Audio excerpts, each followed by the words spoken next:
गांव में तो सब जगह अकाल की परिस्थिति हो गई है। लगता नहीं कि अब इस गांव में ज्यादा दिन रुकना उचित होगा। रामनाथ काम की तलाश में दूसरे गांव की ओर निकल पड़ता है। चलते चलते वो शिवपुर गांव में आ जाता है। वहां उसका रहने का कोई ठिकाना नहीं था और उसके पास कोई काम भी नहीं था। चलते चलते वो एक अमीर किसान धर्मपाल सेठ के पास आ पहुंचता है। दूसरे गांव से आया हूँ। हमारे गांव में अकाल की परिस्थिति हो गई है। लोगों के खेत सूखे पड़े हैं। गांव में बूंद बूंद पानी के लिए लोग तरस रहे हैं। अगर मुझे आपके पास कुछ काम मिल जाएगा तो बहुत कृपा होगी बड़े भाई। अरे रे, लगता है तुम्हारी हालत बहुत खस्ता हो गई है। ठीक है, वैसे मेरे पास एक काम तो है, पर लगता नहीं कि तुम वो कर पाओगे। सेठ जी, आप चिंता न करें। मुझे आप कोई भी काम दे सकते हैं। मैं वह काम पूरी मेहनत और ईमानदारी से करूंगा। अच्छा ठीक है रामनाथ, तो कान खोलकर सुन लो। मेरे पास 50 गायें और 50 भैंस हैं। तुम्हें हर रोज उन जानवरों का गोबर निकालना होगा और रोज सुबह शाम उन्हें चारा पानी देना होगा। महीने के आखिर में तुम्हें इस काम के लिए 200 रुपए मिलेंगे। और हाँ, 2 वक्त का खाना भी हमारी तरफ से मुफ्त दिया जाएगा। बोलो, क्या तुम ये काम कर पाओगे? रामनाथ मन में, अरे बाप रे, 50 गायें और भैंसों को संभालना आसान काम नहीं है। पर अब मैं कुछ कर भी तो नहीं सकता और ऊपर से सेठ जी 2 वक्त का खाना भी दे रहे हैं। फिर बोला, ठीक है सेठ जी, मैं ये काम कर लूंगा, पर एक विनती है। हाँ बोलो रामनाथ, क्या बात है? अगर आपको समस्या ना हो तो क्या मैं आपकी गायों के साथ गौशाला में रह सकता हूँ सेठ जी? मैं इस गांव में नया हूँ, मेरा रहने का कोई ठिकाना नहीं है। धर्मपाल सेठ थोड़ी देर तक सोचता है और रामनाथ को ऊपर से नीचे तक देखने के बाद कहता है, ठीक है रामनाथ, तुम गौशाला में रह सकते हो। धन्यवाद सेठ जी। तब से रामनाथ गौशाला में रहकर अपना काम करने लगता है। वो रोज जल्दी उठकर गाय और भैंसों का गोबर निकालता, उन्हें चारा डालता और समय पर पानी भी पिलाता था।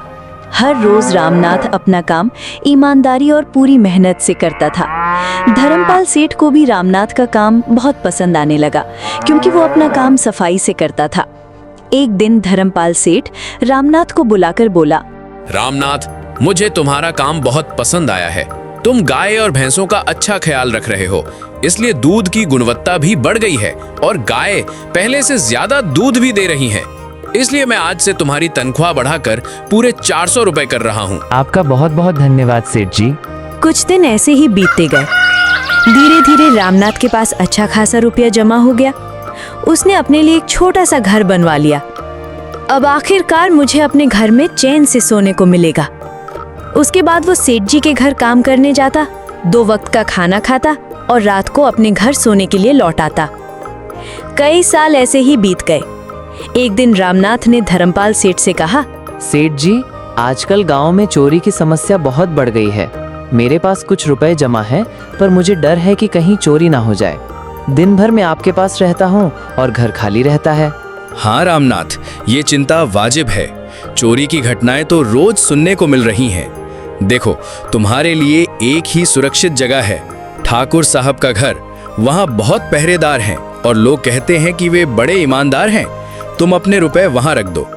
ठीक है सेठ जी। उस दिन रामनाथ ठाकुर साहब के घर पहुंचा और बोला, नमस्ते ठाकुर साहब, मैं धर्मपाल सेठ के यहाँ काम करता हूँ। मैंने सालों की मेहनत से 5800 रुपए जमा किए हैं। चोरी की समस्या से डरकर मैं ये पैसे आपके पास रखने आया हूँ। वाह, ये तो बड़ी रकम है। तुम्हें सही जगह आए हो। तुम्हारे पैसे मेरे पास पूरी तरह सुरक्षित रहेंगे। रामनाथ ने पैसे उनके हवाले कर दिए। 2 साल बीत गए। अब रामनाथ ने सोचा कि अपने पैसों से जमीन खरीदे और खुद खेती करे। वो ठाकुर साहब के पास पैसे मांगने गया। ठाकुर साहब, मैंने आपके पास 5800 रुपए रखे थे, कृपया अब लौटा दीजिए। अरे भाई, मैंने पहचाना नहीं आपको। कौन हो आप? मेरे पास कोई कागज है क्या आपके पास? मैं तो हर लेन देन लिखित में करता हूँ। ये आप क्या कह रहे हैं ठाकुर साहब? मैंने आपको भरोसे से पैसे दिए थे, कृपया करके लौटा दीजिए। लगता है तुम झूठ बोल रहे हो, मुझे बदनाम करने आए हो। फिर ठाकुर साहब ने अपने आदमियों को बुलाया और कहा, इसे इतना मारो कि सबक याद रहे। रामनाथ को बहुत मारा गया और वो लहूलुहान हालत में घर लौटा। 2 दिन तक वो काम पर नहीं गया। तीसरे दिन धर्मपाल सेठ खुद उसके घर आए और उसकी हालत देखकर बोले, रामनाथ भाई, क्या हुआ? तुम इतने दुखी क्यों हो? रामनाथ ने सब सच सच बताया कि ठाकुर साहब ने पैसे हड़प लिए और उसे पीटा भी। अरे बाप रे, मैंने तो सुना था कि ठाकुर ईमानदार है, पर वो तो बहुत लालची निकले। पर चिंता मत करो रामनाथ, मेरे पास एक तरकीब है जिससे तुम्हारे पैसे वापस मिल जाएंगे। फिर उन्होंने कान में योजना समझाई। अगले दिन धर्मपाल सेठ एक बड़ा सूटकेस भरकर ठाकुर साहब के घर पहुंचे और बोले, ठाकुर साहब, मैं कुछ महीने के लिए बाहर व्यापार करने जा रहा हूँ। ये 50,000 रुपए आपके पास रख देता हूँ। आपके सिवा किस पर भरोसा करूँ? ठाकुर साहब मन ही मन खुश हुए। वाह, अब तो बड़ी मछली हाथ लगी है। तभी अचानक वहाँ रामनाथ आ गया। ठाकुर साहब घबराए और तुरंत बोले, अरे रामनाथ, उस दिन गलती हो गई थी। तुम्हारे पैसे तो मेरे पास सुरक्षित हैं। लो, अभी ले लो। उन्होंने तुरंत 5,800 रुपए लौटा दिए।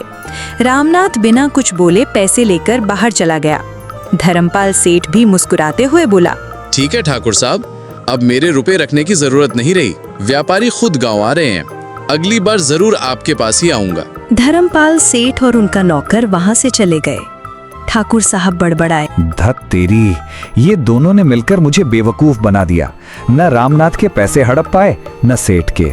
आपका बहुत बहुत धन्यवाद सेठ जी। अगर आप ना होते तो मेरी सारी मेहनत बर्बाद हो जाती। रामनाथ, मेहनत और ईमानदारी से कमाए पैसे कभी नष्ट नहीं होते। ऊपर वाला हमेशा न्याय करता है। लालच करने वाला कभी सुखी नहीं रहता।